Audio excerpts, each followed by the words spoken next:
After yesterday's win over the Bears, my respect level for Todd Monken, it went through the roof because he responded in a big way to everybody who doubted him, everybody who called him out, all of the naysayers, all the people who had something anonymous quotes that they put in them articles in the Baltimore Sun that we read every single word of, that they put in the Baltimore Banner that we read every single detail from. Todd Monken responded to it all in a major way. But it appears he has something to prove because from this video that looks like it was actually taken before the game, and shout out to Trippy Kicker who's been talking to Todd Monken for years, always hyping Todd Monken up. And shout out to my guy Hassan, who is literally the best photographer, the best videographer, just the best ographer in the game, man. So shout out to the both of them because they shared this video of Trippy talking to Todd Monken. Again, it looks like it was before the game. Let me know if I'm wrong, though. But Todd Monken came out there and he said, like, hey, I've been taking a lot of flack, a whole lot of flack. He said, forget them and let's go. Now, I cannot play the audio, but I had to give you the Team Keep It Clean version because this Todd Monken's a little hype. He got a little rough, but you could go listen to it for yourself on Twitter. But I appreciate Todd Monken because a lot of people could have been in his shoes and they would have been like, oh, man, you know what? Let's pack it in. Everybody's against me. It seems like the head coach. It really does seem like John Harbaugh is butting heads with Todd Monken. All them little quotes that we heard from the article, people say, oh, Todd Monken, he's hard to work with, or everything that we done did, it's on film already, so everybody done seen everything about our offense. They not putting guys in positions to have success. Now, I get it. There have been issues with this Baltimore Ravens offense, no doubt. And we've been talking about those issues all this year. We've been talking about the issues a lot last year, too. But you cannot sit here with a straight face and say, unless you play a lot of poker or unless you're a really good liar, but you cannot sit here with a straight face and tell me or anybody that the biggest issue on this football team is offensive coordinator Todd Monken. It's just not. That would make less than 0 sense. Reason being because John Harbaugh has been a much larger issue, especially this season, than Todd Monken has. Zach Orr has been a much larger issue this and last season than Todd Monken has. But the way that the picture was painted in the article from the Baltimore Sun and the article from the Baltimore Banner, you would have thought that, boy, this offense averaged like -4 points a game or something like that. You would have thought that they weren't able to do anything at all. But when you actually watch the game, you say, hold up. This is the guy that they was saying all that stuff about? This is the guy that just, he was painted out to be just like, he's just such a terrible person and this terrible employee, this terrible associate of the Baltimore Ravens. It's the craziest thing. But Todd Monken responded to everybody in a major way that tried to scapegoat him. And I love that for him. I do still think this will be Todd Monken's last ride with the Baltimore Ravens. I really do. The way that everything was said in that article, it just gave us a reminder that, hey, Zach Orr, that's Harbaugh's guy. He really is. And Harbaugh is this organization's guy. I mean, he's been with them since 2008. So it just gave me a reminder like, it's not looking like Harbaugh's going to go anywhere, even if the Baltimore Ravens don't have the ultimate success. I obviously hope that they do. And, hey, they got a chance. They won that game yesterday against the Bears, so they could go on a crazy run. But for if any reason they end up coming up short, it just doesn't seem, the way that those articles were written and really thinking about it, the way that this organization is, it does not seem like Harbaugh or Zach Orr would be going anywhere. But from what was written about Todd Monken, it certainly seems like, again, he will be on his way out. But even if he does end up being on his way out, Todd Monken, let's finish this season with a bang. Let's get into my favorite part of the videos, which is where we feature questions from you. First ones came from my guy, Jarvo. He said, we actually won a game. Oh, we certainly did, Jarvo. All phases played well outside of the penalties and letting Duvernay get that big return. Defense actually showed a pass rush, and we actually got a sack from Mike Green and an interception from Nate Wiggins. Wow. Only thing I want Orr to do more of is disguise his looks and blitz more. On the offensive side of things, I love that we finally used all three backs, and Keaton was able to eat. Snoop played wonderfully outside of that near interception. Todd made good calls and nothing that made me question his calls. He kept Henry on the field more as well. Now, this is only one win, so I need it again against the Finns, but even better. I like that. My guy Jarvo saying, hey, great job, Ravens. Y'all did a phenomenal job. Excellent work. But this cannot be a one-off. Y'all need to continue this. And he also said, no surprise that I saw the same O-line out there, but they did decent. Now let's get this run started, and hopefully 8 is out there without any error on the injury report sheet. Hey, I'm sure the NFL, they're going to make an example of John Harbaugh on them. So because this like never happens, ever. So the league, I know, I think Mike Florio from Pro Football Talk, he talked about it. He said, especially with all the old gambling stuff and everything going on in the NBA, the NFL is going to be like, hey, okay, Harbaugh, you want to mess around like that? All right, we're going to make an example out of you. So they're going to want to show everybody in the NFL, like, hey, don't do what John Harbaugh did. So I'm sure whatever stipulations, whatever fines, penalties, if they take draft pick, whatever it is. And he even said possible suspensions. What, are they going to suspend the head coach? Who got suspended before? I know Sean Payton got suspended before. I think with the defensive coordinator. I don't know. We'll see what happens. Bottom line, something's gonna happen, but we'll see what happens. What it is, I think it's just gonna be fines and maybe a draft pick or something. I don't think it's gonna be a first round pick. I could see them maybe taking like a 4th round pick or something like that. Maybe a 3rd, but probably like a 4th round pick. But we'll see.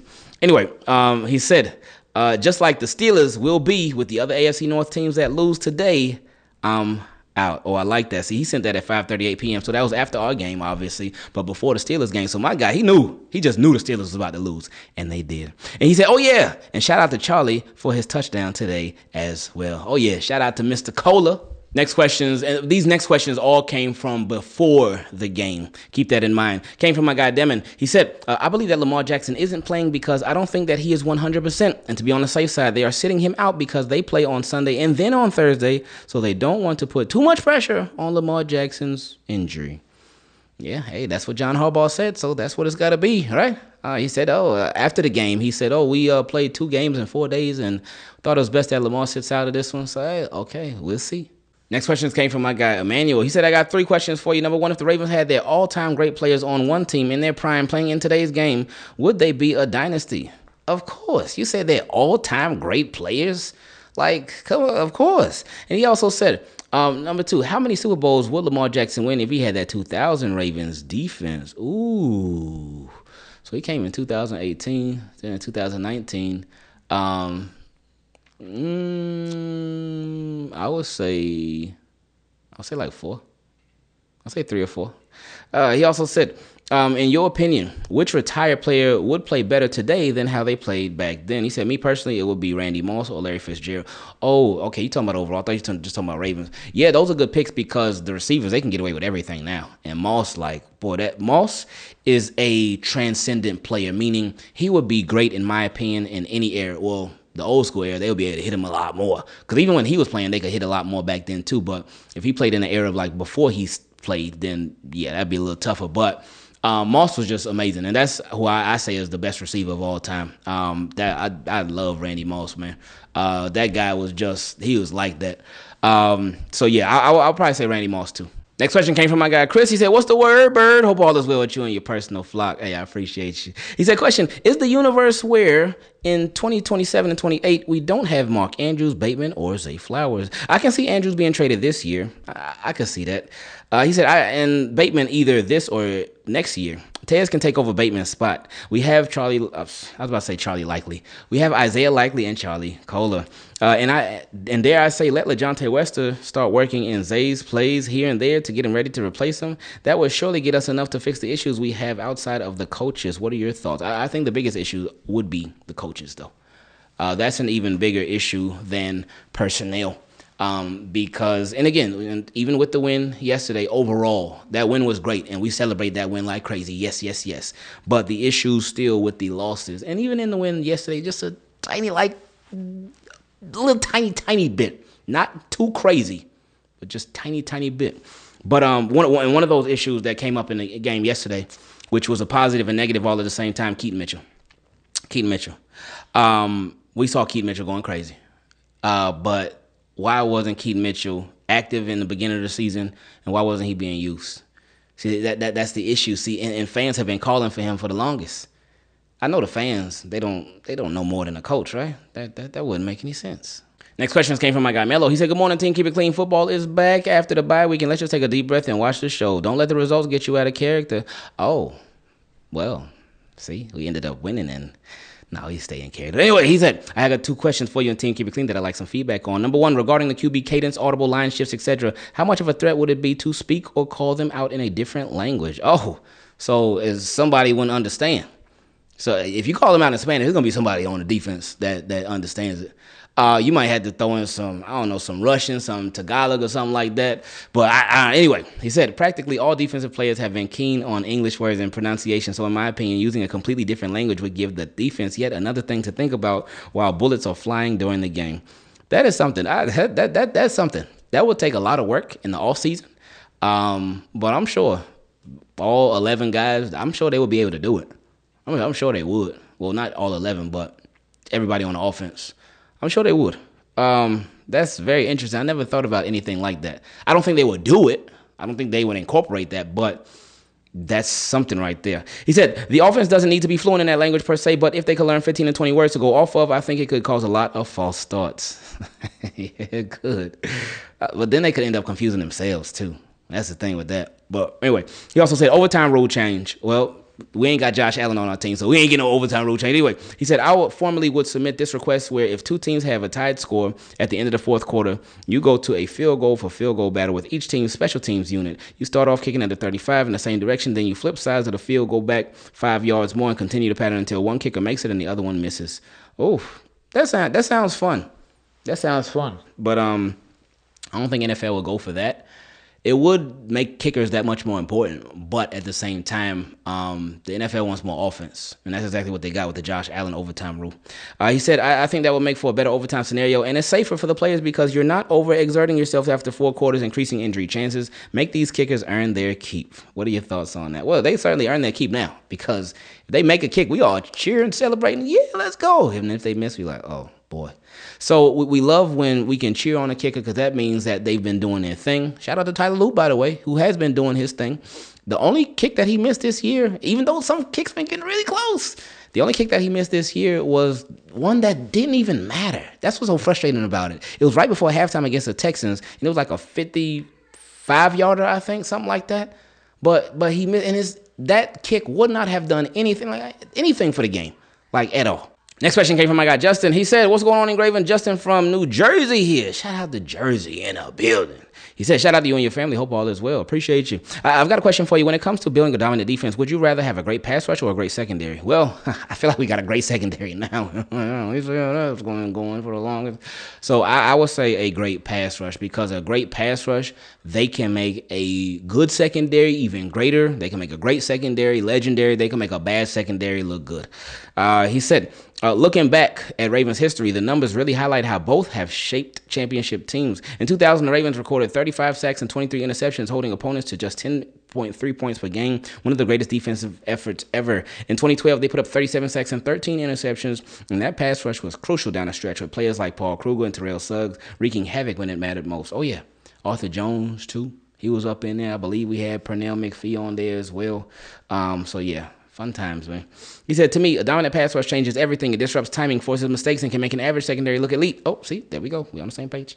He said, that's why I lean towards the pass rush. Now, with that being said, do you think the Ravens should pursue a true game changer up front? Someone that offensive coordinators have to game plan around every week? I'd love to hear your thoughts on it. Oh, yeah, I do. I think so. Because that could help this defense a lot. Again, we talked about Travis Jones. He's somebody that is a baller, especially when he gets his opportunities too. If they could have somebody next to him that could free him up, that could free them up, it could just work hand in hand. And then a real good pass rusher, because again, I was talking to my guy Beasley the other day in Baltimore, and he was saying like, man, we have not had like that guy at pass rusher for ever since Terrell Suggs. And then when he said that, I said, whoa, that's true. Next question came from my guy Pneuma. He said, what's going on, Ingraven? What do you think will be said about Lamar if he manages to drag this team into the playoffs after a 1-5 start? Well, now 2-5. Let's go. He said, better yet, what if they manage to win the whole thing? Will Lamar have destroyed every goalpost that the media has been moving his whole career? He's already one of the greatest ever, but I believe willing a 1-5 team to the playoffs and potentially a Super Bowl would make him the clear-cut best QB in the league in the eyes of the media, because we already know that he is. Yeah. Because if he does that, I would love to say when he does that, but if he does that this year, that, like, what could you possibly say? And obviously the media, they will still say something. They'd probably be like, oh, well, his team should have never been that down in the first place. They should have never had that record in the first place. Oh, part of it's his fault. What would they really be able to say? Ravens, they started 1-1. Then went to 1-2, 1-3, 1-4, 1-5, 2-5, and then Lamar comes back and takes them not only to the playoffs but the Super Bowl and win. You're going to have, and I know the media can be very creative. I know it. I know they can. But your creativity level and your level of hate as well, they would have to be on just an absurd level in order to come up with something to where you would still be able to tear down Lamar Jackson. And he said, thanks for taking the time to answer my question, and I hope everything is going great with your family and peace. No, I appreciate you. Thank you for taking the time to even send it.